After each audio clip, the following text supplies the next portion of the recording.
Greetings, geeks. Welcome to episode 643 of Geeks in Space. I am Rob Commander Takamalda, and joining me in low Earth orbit is Chris DeBona. Hi. And Rob Roseboom. Hello. I got through the intros while the music was still playing in the background. I was pretty proud of myself. Yeah, you're going to be a professional disc jockey at any moment. Oh, Rob, we were talking about this earlier. Do you remember the Haywood Bank song, Yeah, Toast? Yeah, Toast. Yeah. Okay. Toast. Wake up in the morning about 6 a.m., have a little jelly, have a little jam. Yeah, so Chris had never heard of it, and so that it turns out that's a Michigan thing. Put it in the slots, watch the wires get hot. Yeah, toast. Yeah, toast. That's what we were listening to. Looking through the world. Looking at the world through flies' eyes. I get up in the morning when the dew is on the dew, and I dated a little maggot named Mary Lou, and when we get older, that won't think twice that our kids all look like dancing rice because I'm looking at the world through flies' eyes. You can just buzz off. Yep. All right. And that caused me to show Rob the Krayshawn, or play for Rob the Krayshawn song Breakfast Syrup, which is not very good, but it has a couple of good lines. I'm hungry for this money. No. I got all the syrup. I got all the syrup. I got all the syrup. I got all the syrup. About that cheese, juice, bread, breakfast, stacking dough breakfast. All right. So 8 in the morning, and I'm up yawning. My phone's almost dead because everyone is calling. It's breakfast time, and I need my Apple Jacks. I need my fresh grape syrup and my money stack. So there you go. Okay. All right. Apple is pulling the iDOS 2 DOS emulator from their Apple Store, and I was kind of surprised that there was actually a DOS emulator that was still on the Apple Store. Yeah, they hadn't pulled it already. Right. It's their way. You know, if you have something that can run a programmatic anything, they're like, no. That's right. We only allow JavaScript. It's not your phone. It's our phone. That's right. There's another one that I didn't post, but there's a story about how they have they gave access for Uber to access the frame buffer essentially, which is not. It's like in the private APIs, which theoretically means Uber could have screenshotted passwords and stuff.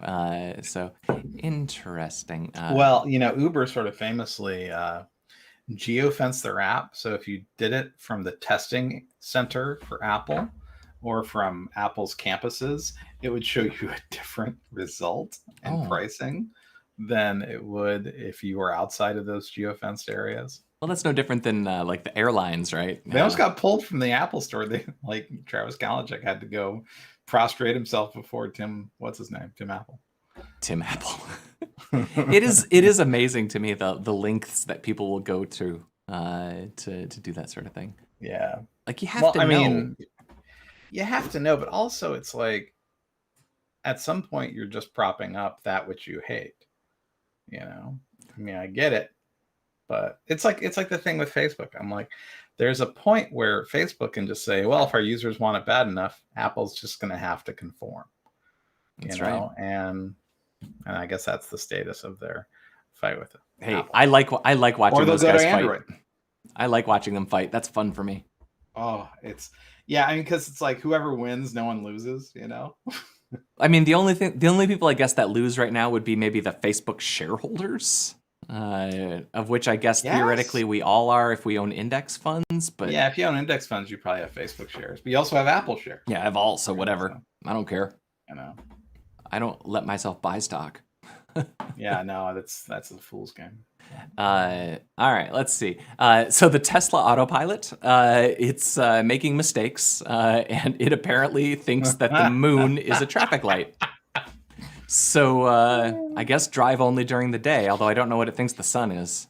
So I don't own a Tesla. I know you guys both have a Tesla. Yeah, bought with my performance, Bitcoin. But can you not run the self-driving stuff, or is it seeing the yellow light no matter what you're doing in the car? And it's like, no, you got to slow down. It's like, I'm just driving. Leave me alone. Surely there must be a switch where you can just shut all that. I'd hope so. Right? Well, what I think is happening is, and this is me speculating, I think that it just identifies things on the display. whether or not like it's in self-driving mode or not. It's just identifying things. The other thing about Tesla that I kind of have disliked from the very beginning is I don't want a really big bright screen in the middle of my dashboard. Me either. I like manual controls for volume and that kind of thing. Let's leave that aside. I just don't want a 20-inch TV, in the middle of my dashboard. It's really a lot of glass. It's a lot of glass. It's a lot of reflection. It's a lot of light. And I have to tell you, sometimes when I'm like driving through the passes on I-80, I'm shutting off everything inside the car because I just want to see the outside. And it's like, and maybe I'm just a bad driver or something, but it's like these huge screens, there's so much light. Well, in my office, I went through with a roll of gaffer tape and blocked every LED that I could basically find in my office, just so that when I want my office dark, my office is friggin' dark. And cars are the same way. So I actually have really bad eyes. And when the light is in certain like around dusk, I really can't see. And it's hard for me to drive. What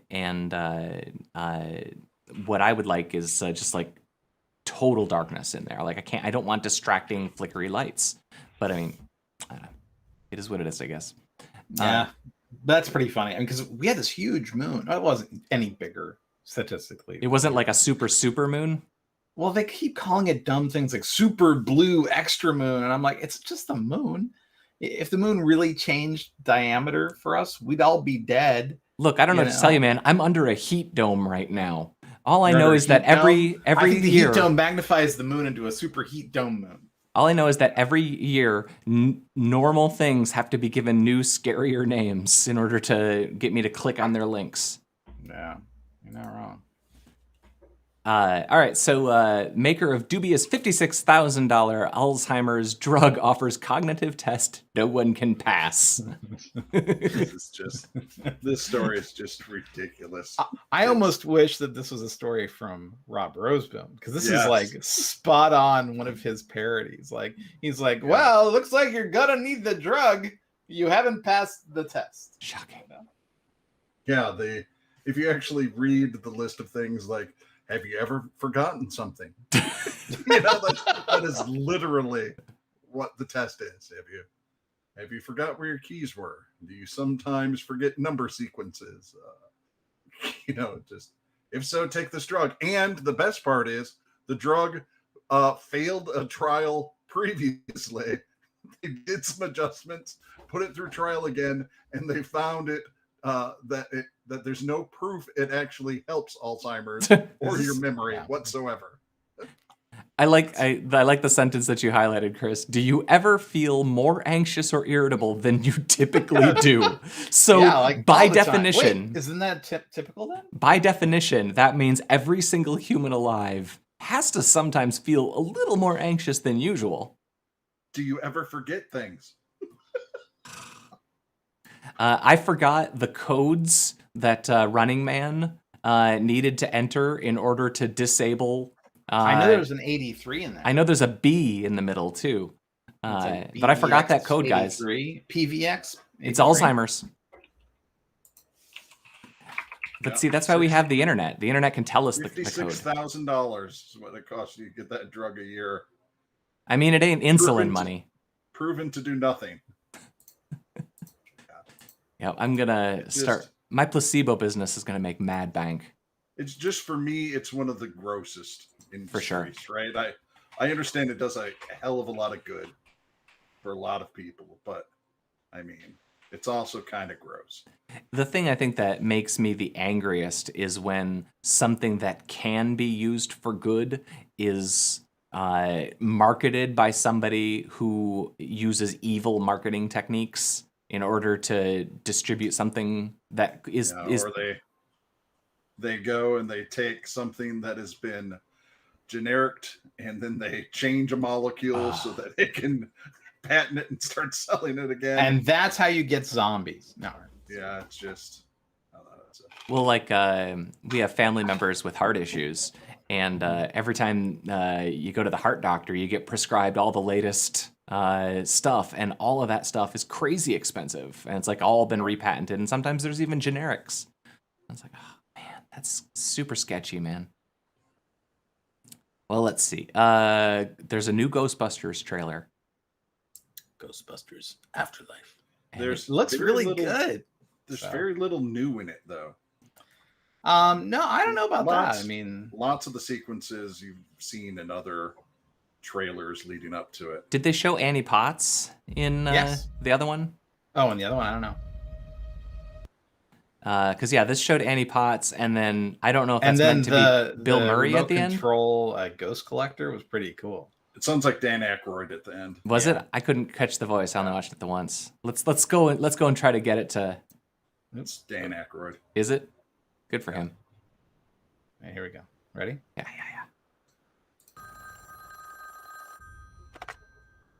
We're closed. Yeah, it's Aykroyd. Definitely Akron.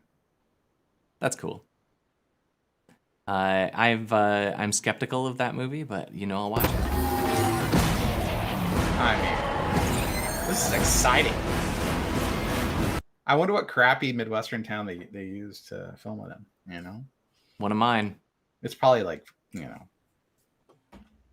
Vancouver. Let's be realistic. Yeah, it's a suburb of Vancouver. It's a suburb of Vancouver here. Everything is. Universal is making an Exorcist trilogy. Yeah. Yay. Calgary. Calgary. That makes That's sense. in Calgary. So it's Well, still Canada. it is. The horror genre is making a lot of money these days. Yeah. Particularly still, that stuff. Like, the Conjuring movies are wildly successful, although Yeah. they're based on absolute crackpots.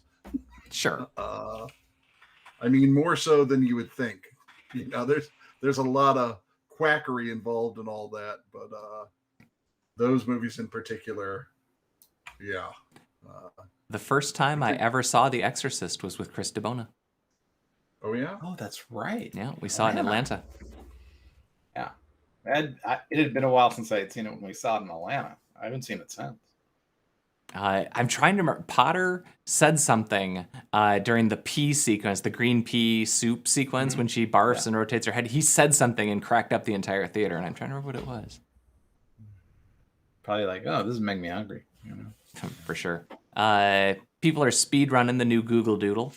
So there was thank you, a Chris. Tokyo Olympics Google game. We talked about it last time. That was pretty cool.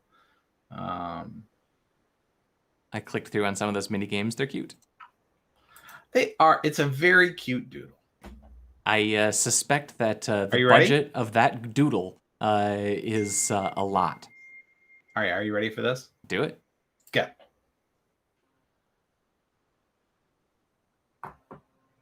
They should replace the little dinosaur jumping game with this.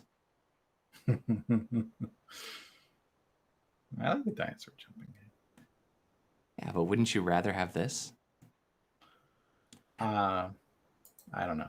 So you shared the trailer for Star Trek Lower Decks Season 2, and allow me Looks to make terrible. it. Allow me to confess my liked shame. My shame to you. I watched the first 2 or 3 episodes and did not Don't care say for it. it. And then my grew on you? 11-year-old decided he wanted to watch it, and he and I watched the entire rest of the season together and had a great time. I think that's nice. It's always nice to have people bond over shared culture. Yep. I won't be doing that, but okay. I enjoyed it. Rosemond, what are your thoughts? Does it make your thumb pulse with pain? No. To our podcast viewer, Mr. Rob Roseboom just held off his bandaged thumb. Yeah. No, this show's terrible. So you weren't your kid's aggressively wrong. thumbs upping Lower Decks? Yeah. and it No, hurt you your and your thumb? child are wrong. That's this fair. show's terrible. That's fair. Now, I enjoyed it more as the season went along. I was holding it to an unfair standard in the first few episodes, and once I relaxed a little, I enjoyed it just fine. But also, I was watching The Next Generation in parallel with it, and it was fun to see the references with them fresh in my mind. The Day of the Dead has an official trailer. And it didn't look good. I'll be honest with you. And it's supposed to be for a whole series. That's what I didn't realize. It looks very poorly made. I got to the know? end before I realized it was a TV series. Like, oh, this is a movie. This could be fun, right? But no, it's going to be a whole show. We're right now in a time where there's just too many zombie movies again, too many zombie projects. We need to let it all die for 5-10 years, and then we can come back with a fresh batch of zombie related media. But right now it's just way oversaturated. Is it time to go back to werewolves? Or are vampires due again? You know what? We've never had ghosts. We have ghosts going on. We've never had like simulacrums, like a lot of Frankenstein-ish sort of stories. I watched this trailer and I thought, wow, every single person in this show is almost worthy of a television cast member spot. Like they're just this. They're on the sci-fi side of the uncanny valley of actual people you'd want to watch do a TV show. Like they're too pretty but not charismatic enough? Well, it's like they're not even pretty enough to overcome their lack of ability and terrible direction, or maybe they're pretty enough, but and that one episode had a good director, but all the dialogue is terrible. It's like there's always going to be something while you watch this movie you're like, well, this is just terrible. And no amount of good acting or good lookingness will get past it. Or the direction is so bad that it makes everyone look like they're a troglodyte. Or the writing is so terrible that it makes you want to just throw everyone in jail and feed them to the zombies. So I'll give the first episode a shot. I mean, so will I. I mean, it's it's a zombie movie. Come on. But it's just not. We I don't all think know it's this going is going to be terrible, but I can't wait to watch the first episode. Right? I mean, it's like you have not Andrew Garfield, you have not Estelle Getty, you have. In our home we refer to those as frittata people. Frittata people. Frittata. If you look like somebody but you're not, so you're a frittata person. Oh, okay. It's like, look, it's not the gal from Discovery. It's not Regina King. Yeah. What do you got against frittatas?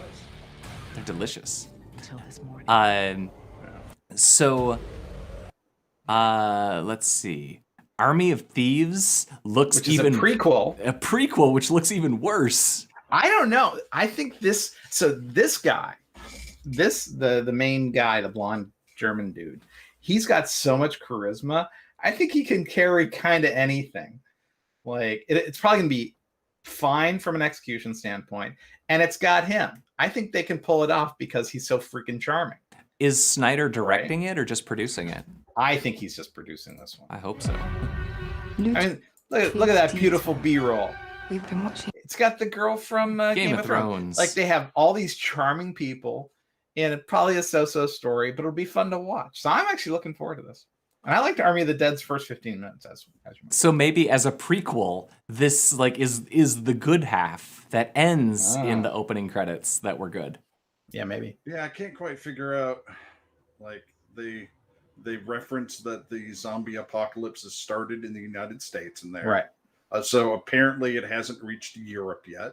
Yeah. And I don't know. I can't really remember if it reached other continents in the first movie or not. I thought it was encapsulated in Vegas. So it was just in Vegas, and then at the end of Army of the Dead, the one guy with the saw, he was on the private jet, right? And then it turns out he was. Yeah, of course he was bitten. So I guess South America is the sequel, where he was going, or Mexico. So I guess I'm just unsure the level of zombies that are involved in this movie, since they don't really show. There may not be any. I hope that they shoot it all with the f/0.95 lens again, so nothing is ever in focus. Nothing is ever in focus. Yeah, that'll work fine for me. I actually, I was saying before we dialed in, I watched Pig last night. Is that any good? It is, but it is not what you think it is. It's sad. No, well, Babe was sad because they all end up, eating, bacon at the end. So it's not that kind of sad. Oh, It's sad. About a truffle pig. Is it Nick Cage has a truffle pig? Yep. Yeah. Somebody stole my truffle pig. Or pig napped. Yep. It's picked up. Well, I mean, a good truffle pig, Valuable. Yeah, they use dogs mostly now because because the pigs would eat the truffles. All right. No, it's actually like it's been a while since I've seen Nick Cage act, and I've seen a lot of the Nick Cage lately because I saw him in that Five Nights at Freddy's movie where he fights the animatronics, and I enjoyed Mandy.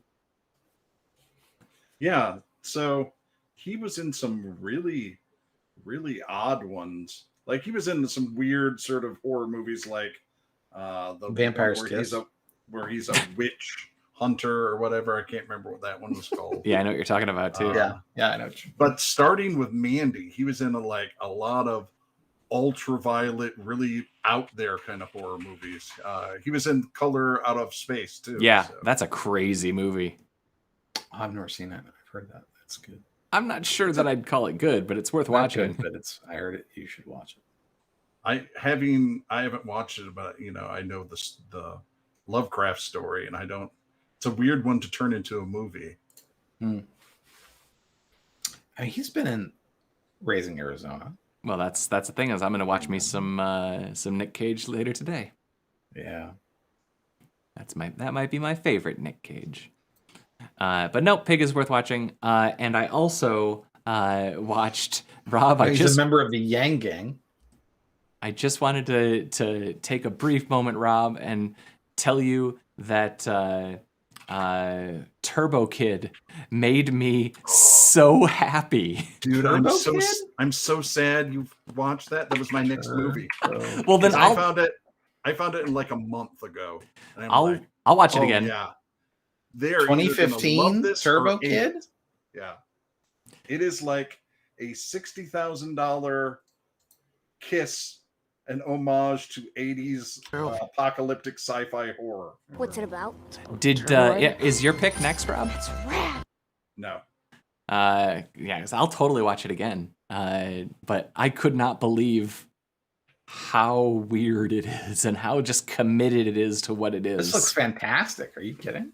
Oh, dude, you have no idea. It is like it's the kind of thing that you will either love or you'll hate. You won't be able to stand how sort of cheesy it is. But if you can embrace it, what it does really what was effectively. The zombie musical Anna something. Anna and the Apocalypse. Anna and the Apocalypse. Yeah. I love that one too, though. Yeah, the thing that I liked about Turbokit is kind of each third of the movie kind of changes what the movie is.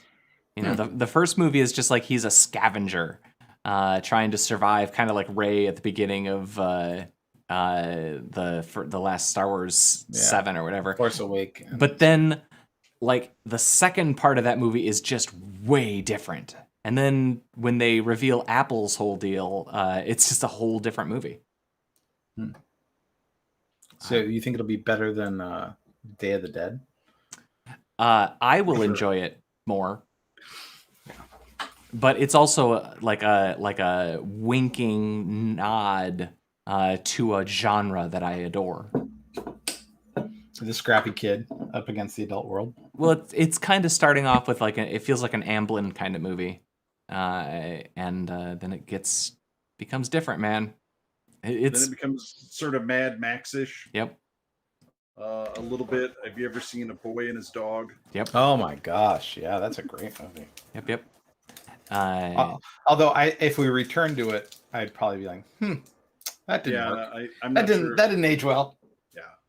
Like many Don Johnson efforts, probably doesn't age too well. Well, the last one that I have on the list is that the fellow who redid the Luke Skywalker cameo at the end. Oh, spoilers! The Luke Skywalker cameo at the end of season 2 of Mandalorian. A YouTuber redid it in 4 days and did a better job than ILM did. ILM hired him recently, which is awesome. Can you imagine how cool that would be? Like, one day you're just like, I'll just make a better deepfake of Mark Hamill, and then you get a phone call from ILM. Good on him. So I guess there's going to be some more deepfaking in the future of ILM.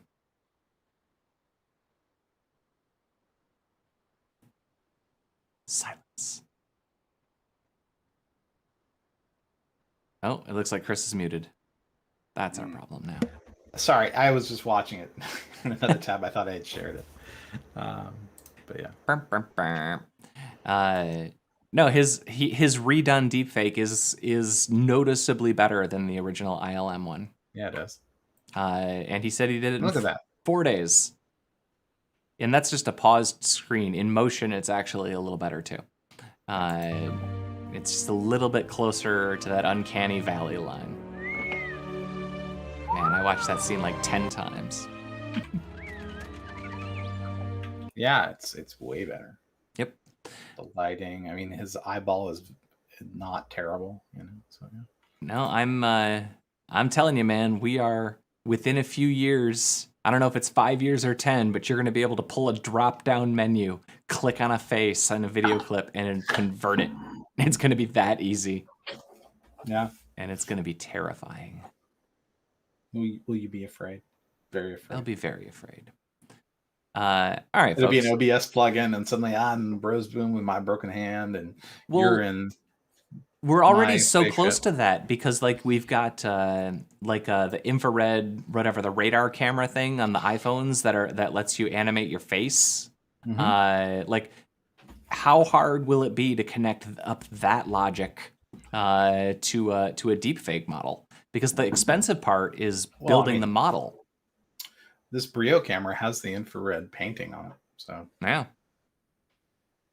But you're going to be able to do that even without any of that. You're just going to be able to click on these things. Yep. I mean, maybe it takes 5 years, maybe it takes 10 years for GPUs to be fast enough to do it in essentially real time. No, the GPUs are fast enough now. It's the software and the people integrating it. I mean, this guy just used his GPU, I'm sure. Sure, but I mean, it took him 4 days to generate like 10 seconds. Eventually. Well, if he had had a real computer, it wouldn't have been a problem. Well, the other thing too is that it took him, when they say it takes 4 days, that's 4 days is mostly generating the model, actually generating the face once you've got the model. Did they say in the story like what the 4 days was spent on? Was it him doing all the setup work inside Premiere? I mean, what did he do? Well, he's already an expert. 4 days of work doesn't mean 4 days of CPU time. That's true. And he might have like done the thing where you like upload your thing to a cloud processor and just, grind the heck out of it. I know that's a thing people do. Yeah. People love to grind, man.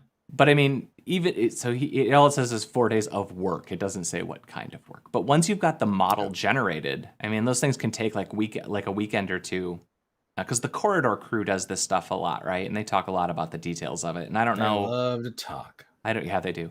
I don't know how like cutting edge they are, but when they were doing like their Tom Cruise deepfakes, they were saying that it was like 3-4 days to generate those models. But then once you've got the models, you can spit out the frames, in seconds, not hours. Yeah. Anywho. Anybody else have anything on their agenda before their 12:30 meeting? We got 9 whole minutes. I don't have anything. What about you, Rob? Nope. All right. Well, what's your recovery time for your thumb, if you don't mind me asking? 4 to 6 weeks. Woof. I'm sorry, man. I'm still in that nice. I'm on pain pills portion of the recovery time. So I'm not even sure if I'm in this call with you right now. That explains a lot. All right. Well, let's say goodbye to Ambaloo and the rest. Goodbye, Rob Roseboom and your thumb. Goodbye. Goodbye, Chris DeBona. Well, my best to Rob's thumb. All right. Well, I'm Rob Commander Taco Malta, and we'll see you tomorrow night. We are watching Raising Arizona. Bye-bye.